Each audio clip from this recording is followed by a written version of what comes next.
up, guys? Thanks for joining us today. We're going to be talking about food forest systems, and we're going to be looking at some exotic berries, jaboticabas in particular from Brazil. And we're going to be looking at different ways of growing coffee. We're going to be looking at our coffee systems and maybe some cacao. So check in and join us on this cool farm tour of our food forest systems. So come on over here. And here we, oh, wow, we're in for a treat.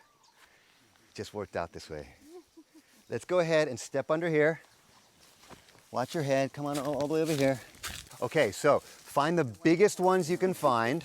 Stand next to the nice guy. Yeah, No problem. find the biggest ones you can find, like that one. And then the way I eat these is you eat the whole thing and then you spit out the seed. No, sorry, I spit out just the skin. I swallow the seed. You can spit out the seed. I eat them. I just swallow them. Delicious. So let's stay here for a sec, and we'll just eat as many as we feel like.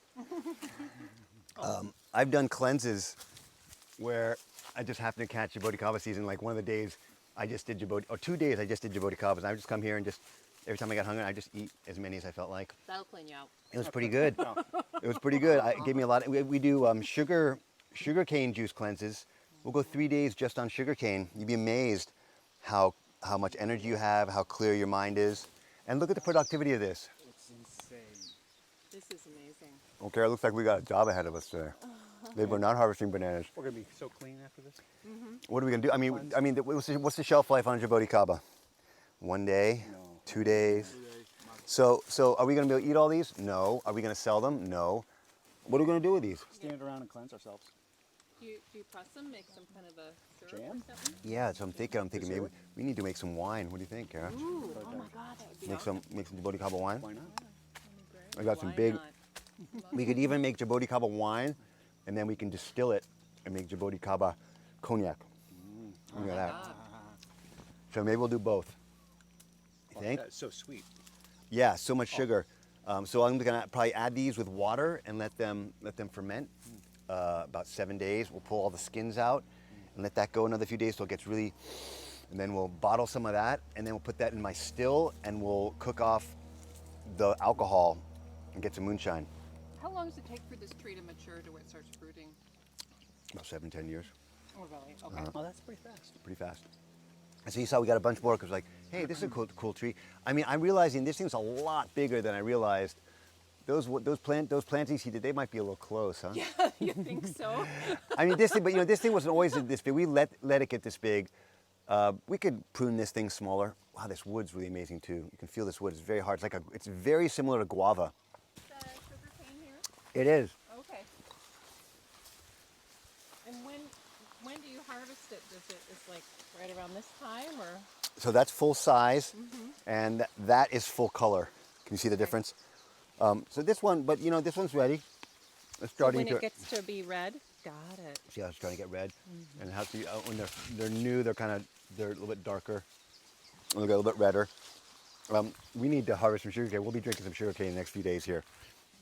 For sure. And then you can see here, this is and sugarcane's a grass, right? And again, here's another one. Okay, so we got the moonshine, we got the sugarcane juice. We make vinegar, sugarcane vinegar, very easy.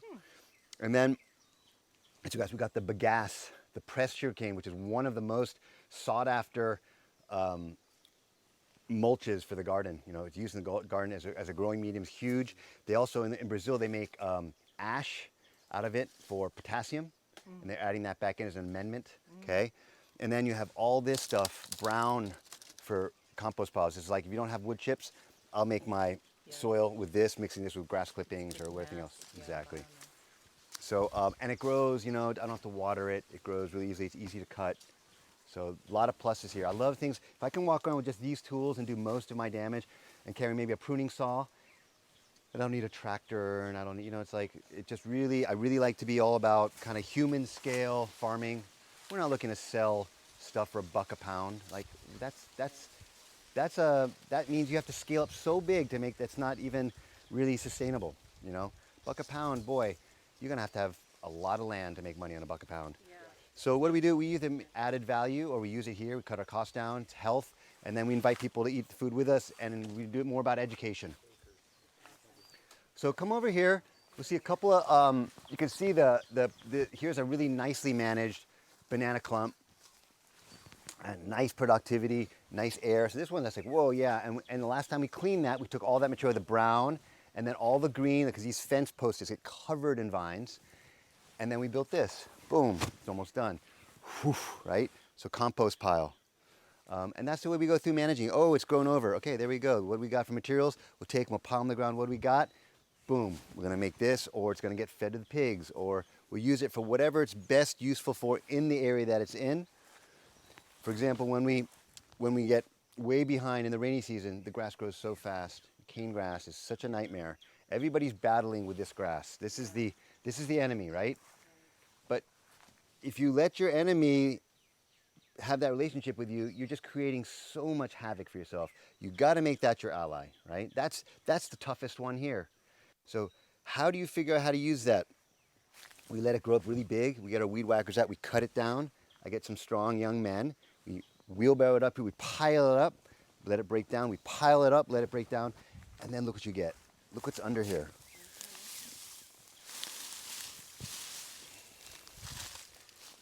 Yeah, that's great. This is cane grass, the worst enemy of people in this area. Man, it makes perfect soil. You don't even need mix and green and brown. This is green and brown. It's green when you get it, but it's got a ton of silica. It's got these really thick stalks that are hard to cut. One-step soil. Would I amend that? Yeah, maybe I'd add in some calcium and stuff, but you're gonna lose all your calcium with water anyways. You always have to add calcium. So this is like, whoa, this is a great use for this. Now I'm really looking at cane grass. As long as it's in the right place, it's a huge resource, right? So, and it's easy. Eggshells, that's how we do our calcium too. Rock dust is good. Calcium, Probably don't have any oysters. Yeah. oysters. Yeah. We don't have the oysters, but we have bones, Oh yeah. cow bones, okay? And we use them. Check out, this is the Suriname cherries. You can see they're really heavily flowering right now. And these are the black ones. These are the tasty sweet ones. But also a nice sized bush. It's a really manageable sized tree, yeah? I can pretty much prune this with my clippers. So it's another good one. As part of like smaller food systems, you can make great jam with this stuff. Lots of different ways to make added value products. Yeah, fruit. That'd be my guess. Those are coconuts. Little baby Little coconuts. baby coconuts. Little baby coconuts. This is the first time this tree is flowered. Okay. This is what, 10 years in now? 8 years in, 9 years in. Usually takes about 10 years for coconuts to flower. And then we've had so much rain in the last 2 years that all of our coconuts flowered. We had a bunch. This one kid was a coconut fanatic, and he planted all the best coconuts he could find. These are like Malaysian or Thai, the really orange colored coconuts. This is fairly short coconut for 7-10 years. I'm gonna say this is a dwarf hybrid. He probably thought it was a dwarf, but it's not, because you can already see it's already got a little bit of stem on it here, trunk. It's got a massive trunk. It's got a massive trunk, but it's still pretty short compared to all my other coconuts on this side.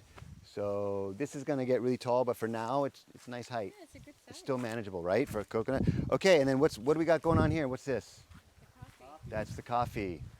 Kona coffee. Third most expensive coffee in the world now. 50, 60 bucks a pound. Partially because, yes, it's incredible quality, but partially due to bad farming practice, really. We've got a pest now called the coffee borer beetle, which takes up to 50% of the crop. So they doubled the price to make up for it, because that's what they have to, it's actually, they get half the crop, but it's twice the labor, because they have to spray now with expensive, it's a bacteria, an organic bacteria they spray with called BT, I think. We don't spray our coffee. We don't do any of that. We're happy to lose maybe 10, 15%. No problem. It goes back into the compost pile anyway. You're not losing anything. You know what I mean? And Go into the beans or into the bark of the tree? they go into the bean of the tree. There is another pest going in the bark. But again, people are growing coffee as a monocrop, Yeah. coffee in the sun. This is a jungle forest plant, right? This likes to be in the, so let's walk in here and check out what it feels like inside the canopy of our little forest system here. And you can see right away, it's very different in here. This is one of our local Hawaiian medicinal plants. They use this one for asthma. Oh. Yeah, I can't remember the name of it. It grows up everywhere. So you just inhale that then? I think you make a tincture out of the berries. They're usually blue, and I think they get red. But you'll notice that most of the weeds have some kind of a medicinal property. We use a lot of weeds in our compost. I have heard, people say that the weeds have all the stuff you need to amend your garden. They have the deficiencies in your soil are going to show up in the weeds. I've heard that. I don't know if that's true, but it's been working pretty well for us. So you can see we grow the coffee in the shade of this avocado tree. You see those avocados? You guys have seen that. Kara, how do you know when an avocado is ripe? Okay, can you see how they're shiny and glossy? Yeah.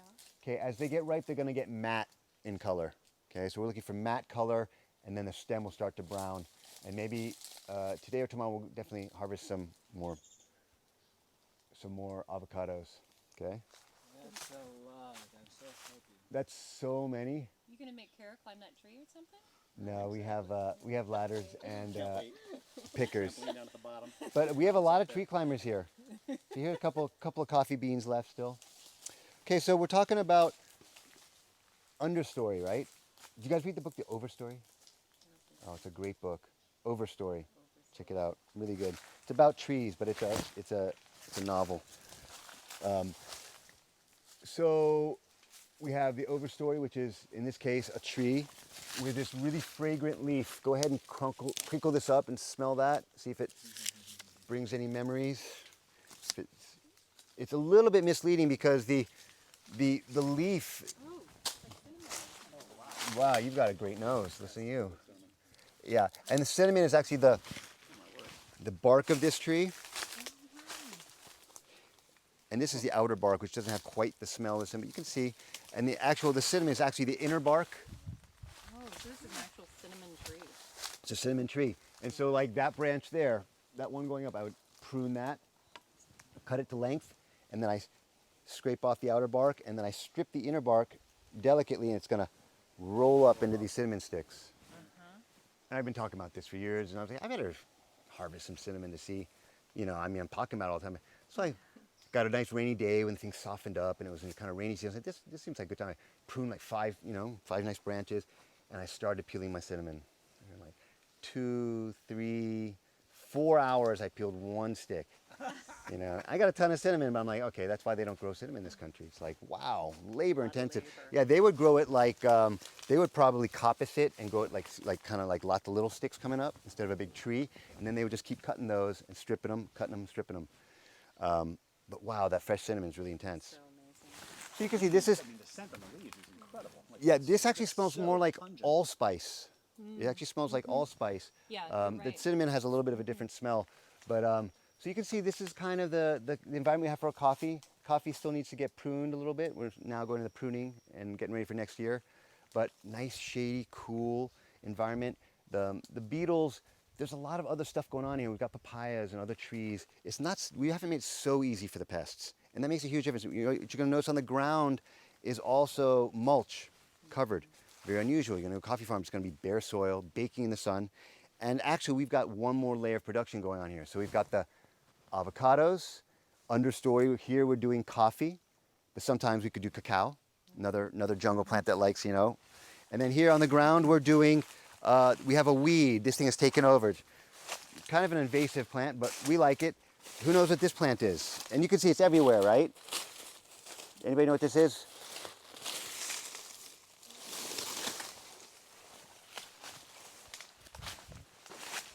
Oh, turmeric. Turmeric.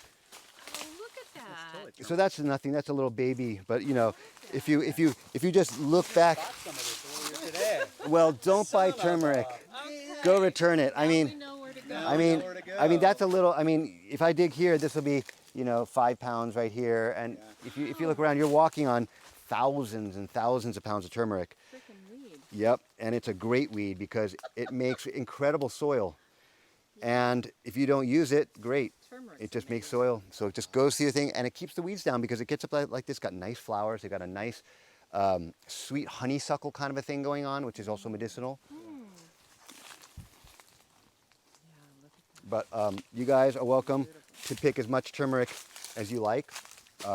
If you don't need to buy turmeric while you're here, I promise.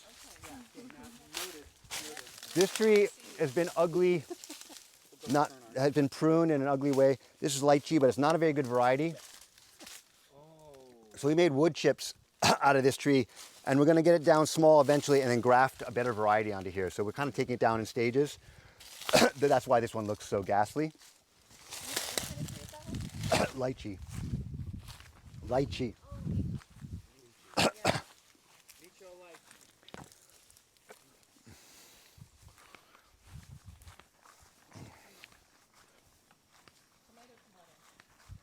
Exactly. Exactly.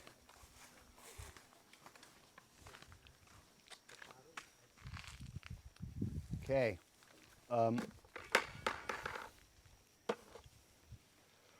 So you guys are looking at a tree here. Who knows what this tree is? It's just starting to flower. This is Valencia orange here. Yep. We got some oranges down here. Have you guys tried these?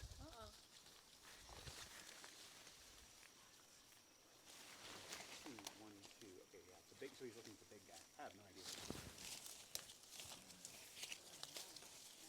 I'm going to let that go a little bit.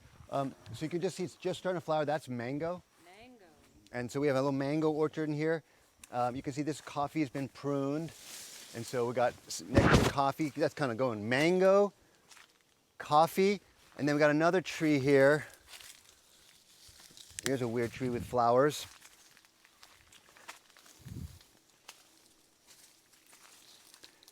Who knows what that is? It's called lipstick tree. Lipstick tree. Okay. Yeah, Oh, wow. makes a nice dye, but mostly for painting your face. You see sometimes indigenous tribes paint that really red, waxy. Also, the red in Spanish rice, annatto spice. Oh, that's an auto. Okay. So you add this with, you can either dry it, you can add it with oil and then add it to your rice. You can add it plain with your rice like this and it'll turn your rice red like the Spanish rice. Adds a smoky flavor, kind of like a poor man's paprika. Yeah, but you can see, I mean, this one tree, it's like, man, I've got enough annatto for a lot of food. Yeah, yeah. You could get We could do a lot of face painting or make a lot of Spanish rice. Exactly. So Face paintings are it's a good one. But you only need one of those trees. That's not. You don't need an orchard to that. Oh my God. A lot of natto. Let's walk in here. This has a different feel. This is our mango orchard.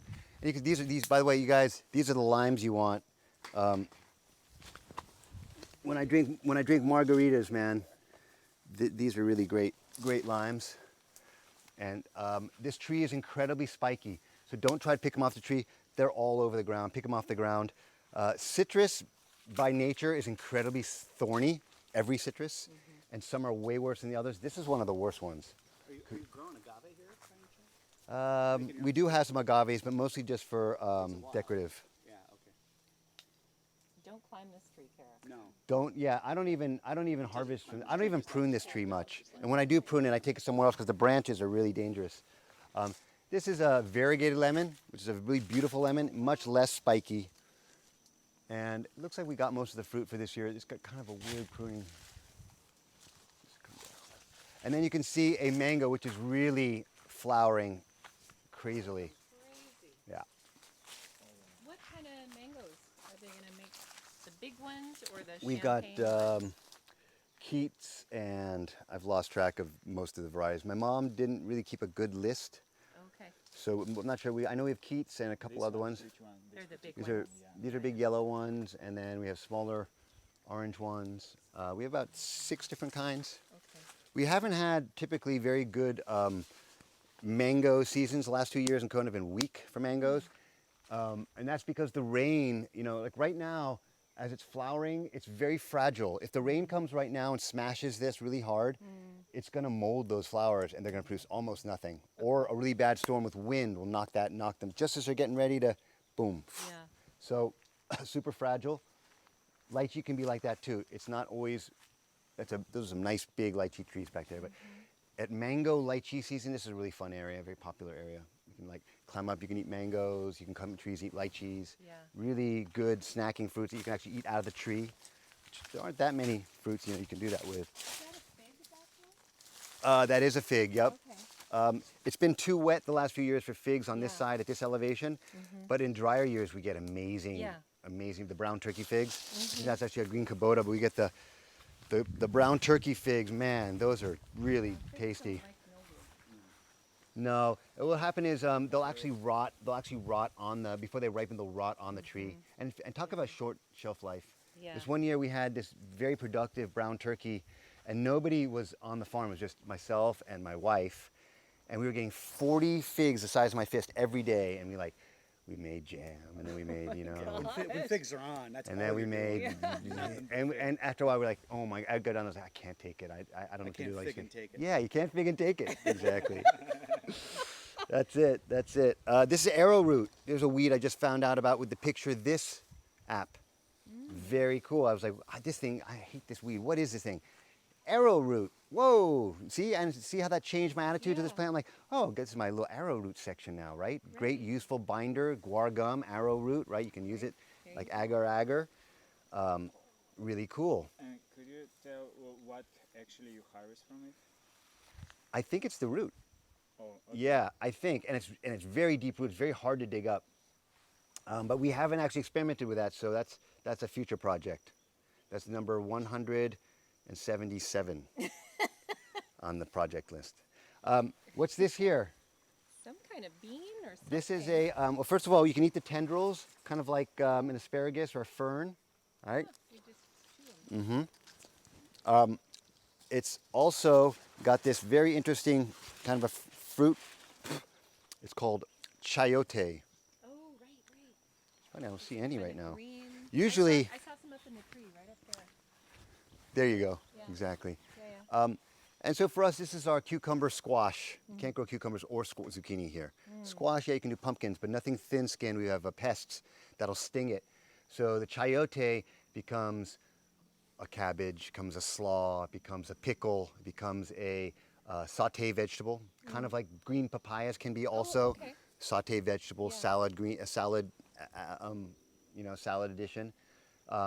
So depending on our weather, it's hard to grow certain crops here, but these kind of things that are acclimated for the subtropics, these aren't things you're going to find in San Francisco restaurants unless they're doing some kind of like a, indigenous foods week or something. And we're foodies, we've gotten really used to all those European annuals that we all like to eat. But the wild food is really much more suited to this elevation and climate. We really need to switch our palates a little bit to be able to incorporate more of this, and we really have been making a shift. Things like katuk, which is a perennial green, been coppiced here. It's got a nice nutty flavor. You guys can pass. Just get a taste of that. High in protein, kind of like a moringa with a nuttier flavor. You just want the tips. Right? And chayote, you take one chayote, put it on the ground,